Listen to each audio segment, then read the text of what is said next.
வந்திருக்கக்கூடிய பத்திரிகை தொலைக்காட்சி ஊடகங்களுக்கும் வணக்கம். கால் நூற்றாண்டையும் கடந்து இன்னைக்கும் நகைச்சுவைக்கு இப்போ உள்ள இயக்குனருக்கு தப்பு கொடுத்துட்டு இருக்க ஒரே இயக்குனர் தான் எழில்மிகு இயக்குனர் எங்க எழில் சார் தான். நாங்க எல்லாருமே அவருடைய காம்பவுண்டு தான் எப்பவுமே பெருமையா சொல்லிக்குவோம். வாடகையே வாங்க மாட்டாரு, அப்படி ஒரு காம்பவுண்ட் அது. இப்ப முருகன் அண்ணன் வந்து சொல்லிட்டு போனார்ல, 23 பக்கம் எழுதி நாங்கள் கொடுப்போம் தூக்கி போட்டாருன்னு. 23 பக்கம் இல்லை, 123 பக்கம் எழுதிட்டு போனாலும் அவர் ஓரமா தூக்கி வச்சிருவார்.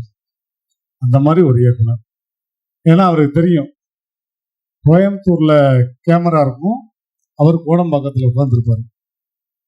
கோயம்புத்தூர்ல கேமரா ஷூட்டிங் போயிட்டு இருக்கும், இவர் கோடம்பாக்கத்தில் உட்காந்துருப்பாரு.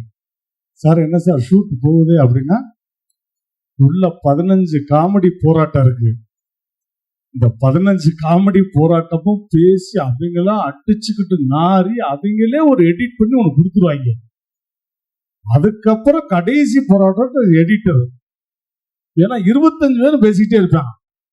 ஹீரோக்கு தான் பேச வேண்டிய டைலாக், அவ்வளவு பேர் வாய் அசைஞ்சுக்கிட்டே இருக்கும். ஏன்னா எங்க கிடைச்சா என்ன டப்பிங் போடலாம்னு யோசிச்சுக்கிட்டே இருப்பாங்க.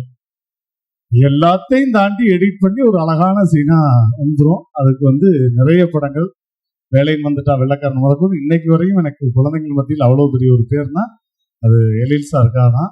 உண்மையிலே அப்படி ஒரு வாய்ப்பு. அந்த மாதிரி மாப்பிள்ளையை பற்றி நான் ரொம்ப பெருமையாக சொல்றேன். விமல் மாப்பிள்ளைய அவர் சொன்ன மாதிரி வாய் அசைக்கவே மாட்டாரு. நான் நிறைய இடத்துல பேசியிருக்கேன் அவர் மாதிரி. இப்போ நமக்கெல்லாம் உடம்பு வலிக்குது அப்படின்னா வந்து நம்ம ஃபோன் பண்ணி கேட்போம்ல, ஒரு நிகழ்ச்சிக்கு போகிறோம், மாப்பிள்ளை எங்கே இருக்கீங்க அப்படின்னா என்ன சொல்லணும்? மாமா இந்த தூக்கிட்டு இருக்கேன், இந்த வந்துட்டேன், இதுதான் சொல்லணும். பாருங்களேன் அவர் எப்படி பேசியிருப்பாரு சொல்றேன். மாப்பிள்ள வணக்கம் மாப்பிள்ள, ஆடியோ லஞ்சுக்கு ரொம்ப லேட் ஆயிடுச்சு மாப்பிள்ள, எங்க மாப்பிள்ள இருக்கீங்க?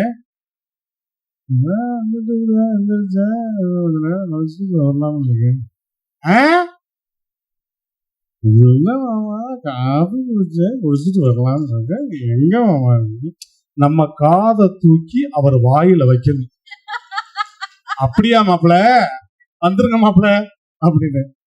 அந்த மாதிரி ஒரு யதார்த்தமான, எனக்கு ரொம்ப பிடிச்ச, நான் வந்து திரை உலகத்துல அன்பா கூப்பிடுற மாப்பிள்ளை விமல். அவரோடையும் 3 படம் நிறைய பண்ணிட்டேன். நான் அடுத்தடுத்த படங்கள்லாம் நிறைய பண்ணணும். ஸோ அவருக்கும் என்னுடைய வாழ்த்துக்கள். அதே மாதிரி இங்க இருக்கக்கூடிய காமெடி லெஜண்ட்ஸ் ஒரு ஒட்டுமொத்த பேரையும் நீங்க வந்து அந்த ஈகோவே இல்லாம பெர்ஃபார்ம் பண்ணக்கூடிய காமெடியன்ஸ் தான் ரொம்ப முக்கியம். இப்போ ஒரு ஃப்ரேம்ல வந்து 10-15 பேர் இருந்தா கூட எல்லாரும் அங்க வாய்க்கு வந்து பேசிக்கிட்டே இருப்போம். கேப் விடுற இடத்துல பேசுவோம்.